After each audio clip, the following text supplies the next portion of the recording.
आज हम लोग पढ़ने वाले हैं इलेक्ट्रिसिटी का दूसरा लेक्चर। लेकिन दूसरा लेक्चर पढ़ने से पहले हम पिछले लेक्चर में जो पढ़ा हुआ है उसको एक बार रिवाइज कर लेते हैं। तो पिछले लेक्चर में हमने सबसे पहला टॉपिक पढ़ा बच्चा चार्ज। तो मैंने बताया था चार्ज क्या है, इंट्रिंसिक प्रॉपर्टी होती है मैटर की। दो तरह के चार्ज होते हैं, पहला होता है पॉजिटिव और दूसरा होता है नेगेटिव। उसके बाद हमने पढ़ा चार्ज की यूनिट क्या होती है बेटा, कूलम होती है। उसके बाद हमारा नेक्स्ट टॉपिक आ गया इलेक्ट्रिक फील्ड। और इलेक्ट्रिक फील्ड क्या होती है बेटा, चार्ज के अराउंड वो एरिया जहां पर आने पर कोई दूसरा चार्ज या तो अट्रैक्शन फील करे या रिपल्शन फील करे, उसे हम क्या बोलते हैं बच्चा, इलेक्ट्रिक फील्ड। उसके बाद हम लोगों ने पढ़ा इलेक्ट्रिक पोटेंशियल। इलेक्ट्रिक पोटेंशियल क्या होता है बच्चा, एक यूनिट पॉजिटिव चार्ज को इनफाइनाइट से इलेक्ट्रिक फील्ड के किसी पॉइंट तक लेके आने में किया गया वर्क ही क्या कहलाता है बच्चा, इलेक्ट्रिक पोटेंशियल। उसके बाद हमने पढ़ा electric potential difference. Electric potential difference क्या होता है बच्चा, एक यूनिट पॉजिटिव चार्ज को इलेक्ट्रिक फील्ड में एक पॉइंट से दूसरे पॉइंट तक लेके जाने में किया गया वर्क क्या कहलाएगा बच्चा, इलेक्ट्रिक पोटेंशियल डिफरेंस। हमने फॉर्मूले पढ़े यहां से V is equal to W by Q और VB minus VA is equal to W by Q.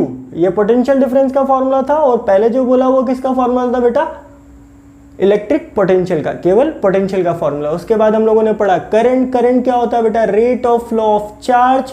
मैंने फॉर्मूला बताया था I is equal to Q upon T. उसके बाद मैंने बात करी थी 1 एम्पियर की डेफिनेशन की। देन उसके बाद हम लोगों ने न्यूमेरिकल देखे, करंट पे न्यूमेरिकल देखा, पोटेंशियल डिफरेंस के ऊपर न्यूमेरिकल देखा, कुछ इलेक्ट्रिक सर्किट देखे, मतलब सर्किट में जो सिंबल्स यूज होते हैं वो देखे। आज हम पढ़ने वाले Ohm's law.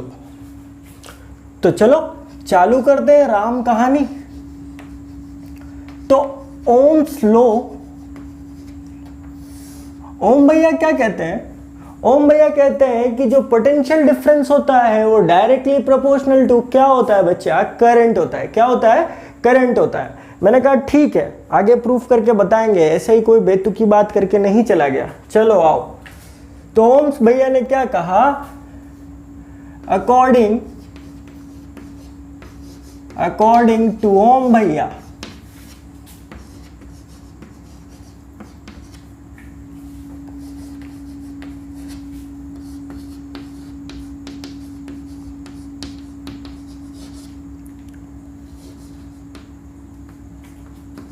difference across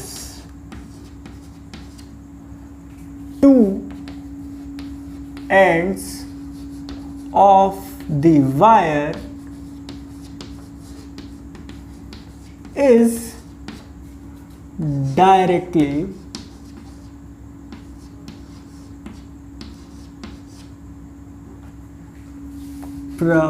proportional to the current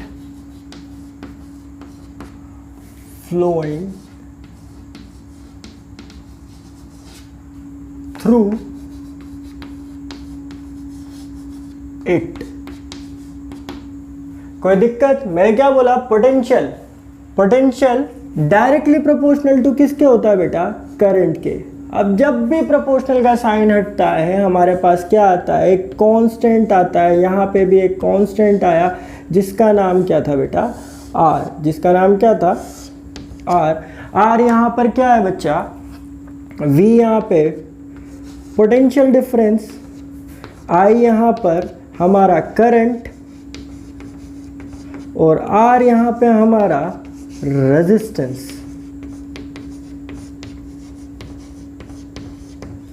चले बच्चा आगे। भाई ओम भैया ने कह तो दिया, अब ध्यान से देखते हैं इसका एक्सपेरिमेंटल वेरिफिकेशन या प्रूफ बोल देते हैं। हाँ भाई प्रूफ करना है, ध्यान से देखना। मैंने क्या करा, एक सर्किट बनाया जिसमें मैंने एक रेजिस्टेंस ले लिया, एक की ले ली और शुरुआत में मैंने एक सेल लगा दिया। यहां एक अमीटर फिट कर दिया जो क्या मेजर करेगा, करंट मेजर करेगा, सीरीज में लगाया, आगे समझाएंगे सीरीज और पैरेलल क्या होता है। और यहां लगा दिया मैंने एक वोल्ट मीटर। ध्यान से देखना बच्चा, ये वोल्ट मीटर क्या करेगा, पोटेंशियल मेजर करेगा, ये क्या मेजर करेगा, करंट मेजर करेगा। तो शुरुआत में मैंने एक सेल लगाया, की ऑन करी, तो मैंने देखा जो पोटेंशियल की वैल्यू आई वो तो आई V आ गई, जो मेरा पोटेंशियल डिफरेंस आया वो कितना आया बच्चा, V आया। और मान लो जो मेरे पास करंट आया वो कितना आया, I आया। ये तो हो गया केस 1। फिर मैंने दोबारा वही चीज करी,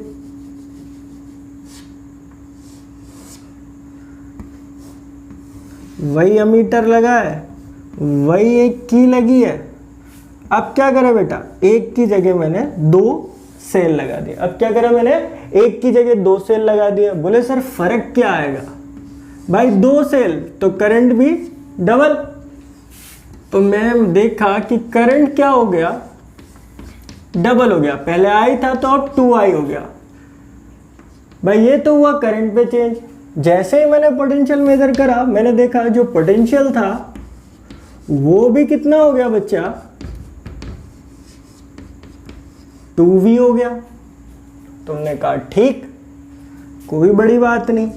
फिर मैंने अपने मन को समझाने के लिए एक बार और इस प्रैक्टिकल को दोहराया, रिपीट किया, की तो ऑन ही ना की। लो, तो अब मैंने क्या करा बेटा, 3 सेल ले लिए। क्या करा, 3 सेल ले लिए।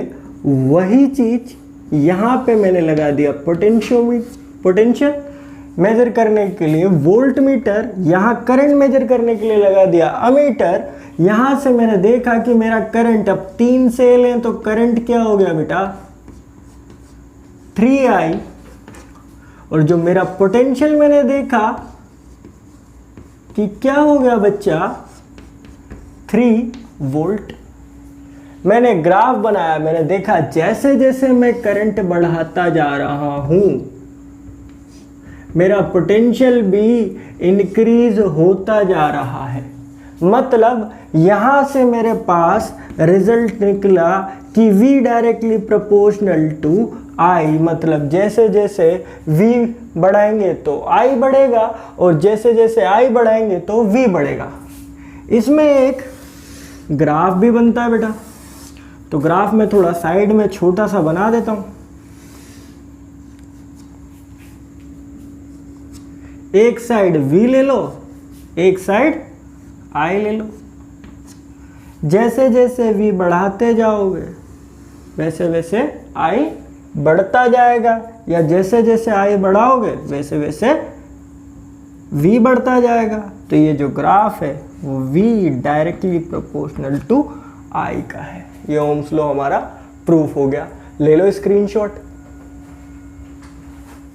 तो नेक्स्ट टॉपिक है बच्चा अपना रेजिस्टेंस। रेजिस्टेंस क्या होता है बेटा, मैटर की प्रॉपर्टी होती है जो क्या करता है बेटा, करंट के फ्लो को अपोज करता है। मतलब यार जैसे हम लोगों ने मोशन में पढ़ा था कि जब मोशन हो रहा है तो फ्रिक्शन उस मोशन को क्या करता है, अपोज करता है।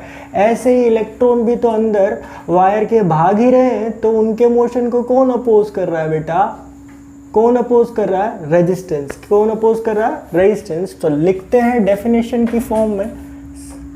भाई टॉपिक है हमारा रेजिस्टेंस। रेजिस्टेंस क्या होता है बच्चा, it is the property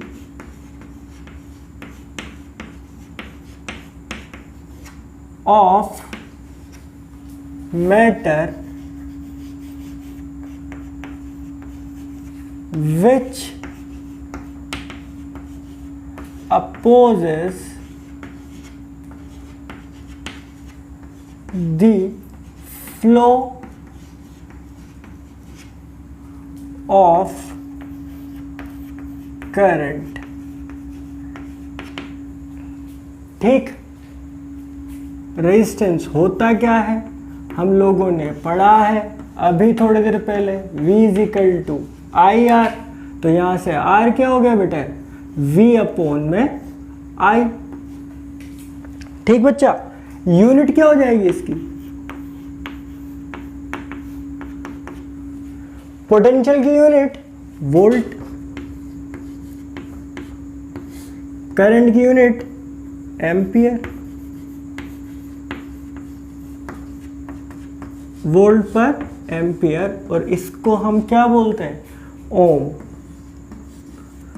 denote का ऐसे करते हैं बेटा, किससे डिनोट करते हैं, इस साइन से, ओम।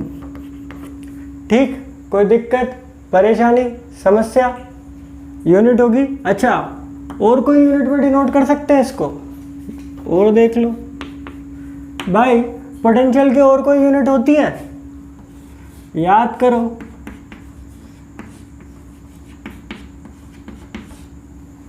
जूल पर कूलम। करंट की कोई और यूनिट होती है, क्या हो गया बेटा, कूलम पर रख के देख लें, तो ये जूल पर coulomb divided by coulomb per second, तो ये जूल पर कूलम इनटू में, तो क्या हो गया बेटा, joule into second divided by coulomb square. एक यूनिट ये भी लिख सकते हो भाई। अब डेफिनेशन लिखते हैं 1 ओम की। 1 ओम क्या हो जाएगा बेटा, यहां से देखो, R is equal to, V की वैल्यू क्या रख दूं बेटा, 1 वोल्ट, और करंट भी 1 एम्पियर, तो रेजिस्टेंस कितना हो जाएगा बेटा, 1 ओम हो जाएगा। तो डेफिनेशन के फॉर्म में लिख लो, if 1 volt potential applied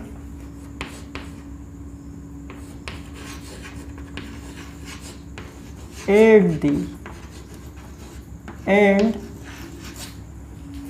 of the conductor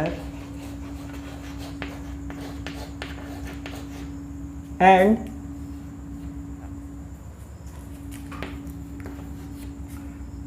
one ampere current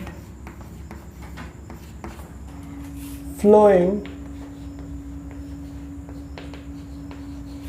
through it, then the value of resistance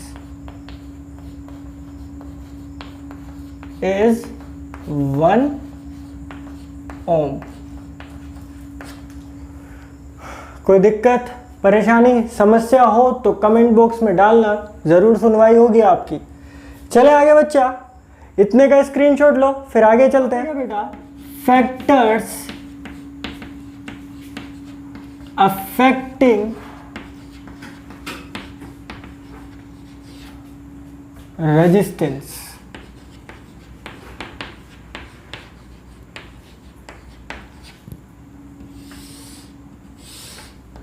क्या है बच्चा, पहला, रेजिस्टेंस किस किस चीज से अफेक्ट होता है, लेंथ बढ़ाओगे तो रेजिस्टेंस बढ़ जाएगा, मतलब resistance directly proportional to length of the wire. ये equation number 1।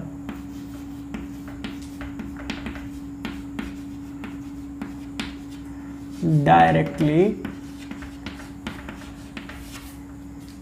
proportional to the length of the wire। Second, और किस चीज से फर्क पड़ता है इसको, resistance inversely proportional to the cross sectional area of the wire। मैंने कहा ठीक, तो R directly proportional to 1/A। भाई ये क्रॉस सेक्शनल एरिया क्या होता है?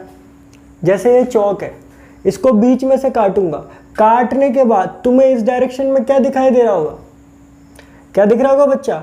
एक सर्किल नजर आ रहा होगा। ऐसे एक वायर है, उसको अगर काट दूं तो जो एरिया दिखाई देगा वही एरिया क्या कहलाएगा? तुम्हारा क्रॉस सेक्शनल एरिया। अगर वायर गोल है तो ये क्रॉस सेक्शनल एरिया कैसा दिखाई देगा? गोल, मतलब सर्किल दिखाई देगा।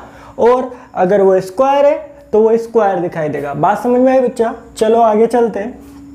ये होगी इक्वेशन नंबर 2। इक्वेशन और 1 और 2 से देखें तो R directly proportional to L/A। Again वही, जब भी प्रोपोर्शनल का साइन हटता है क्या आता है बेटा? कांस्टेंट। और यहाँ पे एक कांस्टेंट आ गया रो, और फॉर्मूला बना रो L/A। कोई दिक्कत, परेशानी, समस्या? चलो बात करते हैं रो क्या है। यहाँ पे रो है यहाँ पे रेजिस्टिविटी।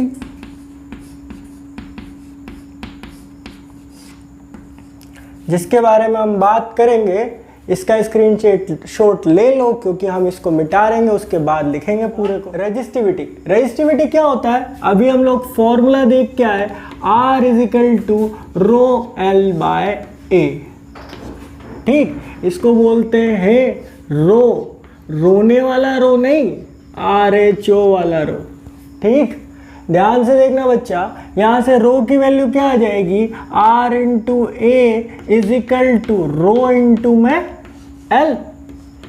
थोड़ा सा सॉल्व करूं तो यहां से आ जाएगा रो = R × में A / L। कोई दिक्कत, परेशानी, समस्या? ध्यान से देखो बच्चा, अगर मैं लेंथ को 1 मीटर रख दूं और एरिया को 1 मीटर स्क्वायर रख लूं, एरिया कौन सा एरिया बेटा? Cross sectional area. अभी बात करें कि अगर इसको बीच में काटूंगा तो जो शेप दिखेगी उसी का एरिया क्या कहलाता है? तुम्हारा क्रॉस सेक्शनल एरिया। ध्यान से देखना बच्चा, यहां से रो = क्या हो जाएगा? रो = R। भाई इससे 1 मीटर रख दिया, इसको 1 मीटर स्क्वायर रख दिया, तो ये कितना हो जाएगा? रो = R। डेफिनेशन क्या बन गई कि भाई 1 metre square cross sectional area और 1 मीटर लेंथ वाले वायर का जो रेजिस्टेंस होता है उसे हम क्या बोलते हैं बेटा? रेजिस्टिविटी बोलते हैं। ध्यान से सुनना दोबारा से, 1 metre square cross sectional area और 1 मीटर लेंथ वाले वायर का जो रेजिस्टेंस होता है उसको हम क्या बोलते हैं? रेजिस्टिविटी। इसका एक और नाम है, क्या है? Specific resistance. आगे चलते हैं, तो डेफिनेशन के फॉर्म में कैसे लिखूंगा बेटा इसको? मैंने क्या बोला? 1 मीटर लेंथ और 1 metre square cross sectional area वाले वायर का जो रेजिस्टेंस होता है वही क्या कहलाता है? तुम्हारा रेजिस्टिविटी, मतलब स्पेसिफिक रेजिस्टेंस। तो लिखो इसको, resistivity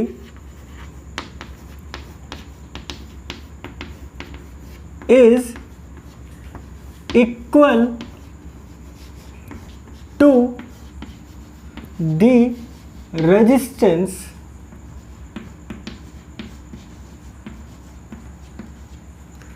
which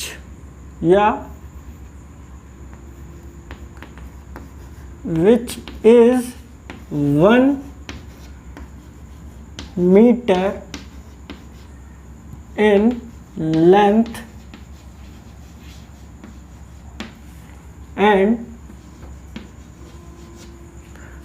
1 meter square in cross sectional area. मैंने कहा बढ़िया, चलो आगे चलते हैं। यूनिट क्या हो जाएगी इसकी, ध्यान से देखो, फॉर्मूला क्या है बेटा, rho is equal to R into में A divided by L. Resistance की यूनिट क्या हो जाएगी, तुमने बोला सर ओम। एरिया की यूनिट क्या हो जाएगी बेटा, क्रॉस सेक्शनल एरिया, एरिया हमेशा मीटर स्क्वायर में। मैंने कहा ठीक। लेंथ की यूनिट क्या हो जाएगी बेटा, मीटर, एक से एक काट दो, यूनिट क्या आ गई बच्चा, ओम इंटू में मीटर। अब ध्यान रखना बच्चा, एक सवाल तुमसे पूछ सकता है तुम्हारे साथ धोखाधड़ी करने के लिए। क्या वो बोलेगा कि एक वायर थी जिसकी लेंथ L थी, मैंने उसकी लेंथ को डबल कर दिया, या एक वायर है जिसका क्रॉस सेक्शनल एरिया A था, मैंने उसका क्रॉस सेक्शनल एरिया या तो डबल कर दिया या आधा कर दिया। बताओ रेजिस्टिविटी में क्या चेंज होगा। रेजिस्टिविटी को लेंथ और क्रॉस सेक्शनल एरिया कम या ज़्यादा होने का कोई फर्क नहीं पड़ता। ध्यान रखना, अगर तुमने बोला रेजिस्टेंस घट जाएगा या रेजिस्टेंस बढ़ जाएगा तब तो सही हो सकता है, लेकिन अगर तुमने ये बोल दिया कि रेजिस्टिविटी चेंज हो जाएगी लेंथ और क्रॉस सेक्शनल एरिया कम करने पे, तो तुमने सब दुनिया का सबसे बड़ा अपराध किया है बेचा, है ना। तो जब भी इस तरीके का क्वेश्चन आए और वहाँ रेजिस्टिविटी दिखे तो मुझे याद कर लेना। और मैंने एक लाइन बोली थी कि रेजिस्टिविटी लेंथ और एरिया पे डिपेंड नहीं करती, क्योंकि जो रेजिस्टिविटी होती है उसके लिए जो लेंथ है वो हमेशा कितनी रहनी चाहिए, 1 मीटर, और cross sectional area 1 metre square. इसी तरीके से कैलकुलेट होती है। इसका मतलब एक बार निकाल दी तो हमेशा क्या रहने वाली है, कांस्टेंट। टेम्परेचर का फर्क पड़ता है। चलो आगे चलते हैं। न्यूमेरिकल दे रखा है, find the specific resistance of a wire of length 3.14 metre, 0.4 mm in diameter and having total resistance of 4.2 ohm। ठीक है, मैंने कहा सॉल्यूशन निकालेंगे।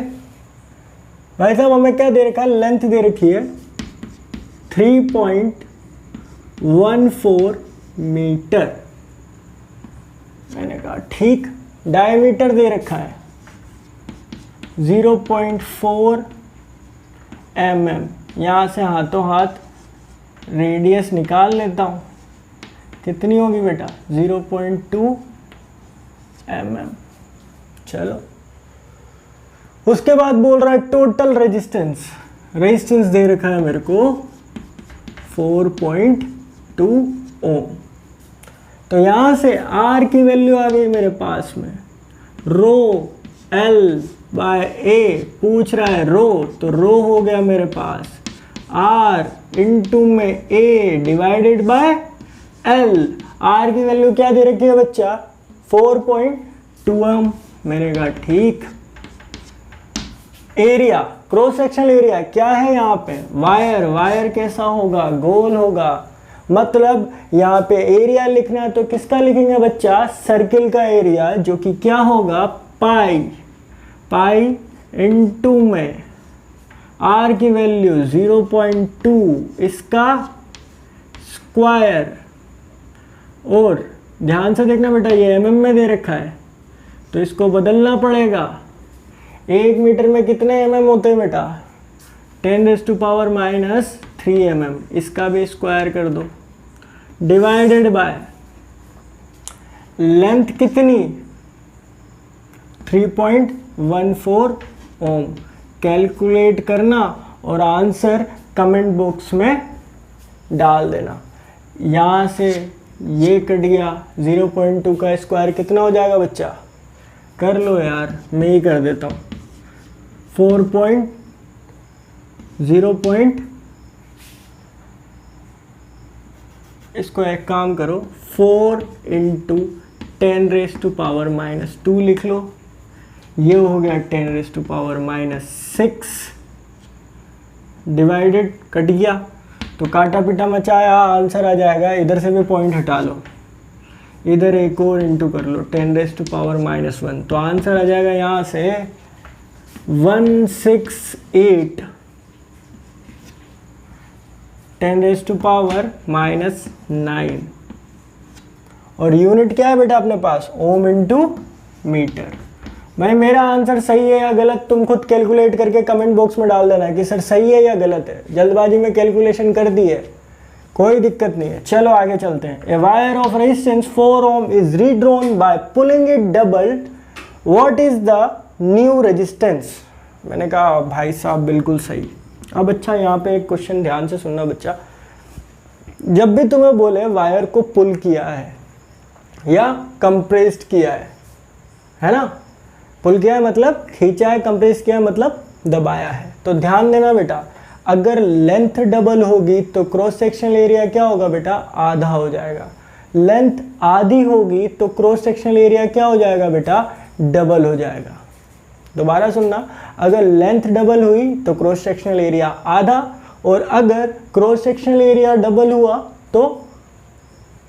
तो इसका मतलब अगर कंप्रेस कर रहे हो और क्रॉस सेक्शनल एरिया डबल हो गया तो लेंथ हो जाएगी आधी, या लेंथ आधी हुई तो क्रॉस सेक्शनल एरिया क्या हो जाएगा बच्चा, डबल हो जाएगा। कोई दिक्कत परेशानी समस्या, ये लाइन समझ में आई, पक्का ना। चलो आगे चलते हैं, जिसको नहीं समझ में आई कमेंट बॉक्स में डाल देना। अ वायर ऑफ रेजिस्टेंस 4 ओम, भाई रेजिस्टेंस था मेरे पास 4 ओम, इसकी लेंथ पहले मान लो L1 थी L और L2 हो गई मेरे पास 2L, क्योंकि बोल रहा है डबल कर दी। मैंने क्या बोला बेटा, अगर लेंथ डबल हुई है और यहाँ पे ये पुल वाला वर्ड आ गया तो जो क्रॉस सेक्शनल एरिया है वो क्या हो जाएगा बेटा, आधा हो जाएगा। तो मतलब मान लेते हैं पहले एरिया जो था A था, अब कितना हो गया बेटा, A/2। ये हमारा बिफोर, ये बिफोर और ये हमारा आफ्टर पुलिंग, ये बिफोर पुलिंग और यही ऐसे आफ्टर पुलिंग। ठीक, कोई दिक्कत परेशानी। चलो अब लिखते हैं फॉर्मूला। R1 ले लेते हैं 4 ओम, तो R1 is equal to row L1/A1। भाई रेजिस्टिविटी चेंज नहीं होगी, वायर तुम बढ़ाओ घटाओ कुछ भी करो, रेजिस्टिविटी वही रहने वाली है। ठीक, और R2 हो गई यहाँ से रो इंटू में L2 डिवाइडेड बाय A2। दोनों को डिवाइड कर लेते हैं, इक्वेशन 1 इक्वेशन 2।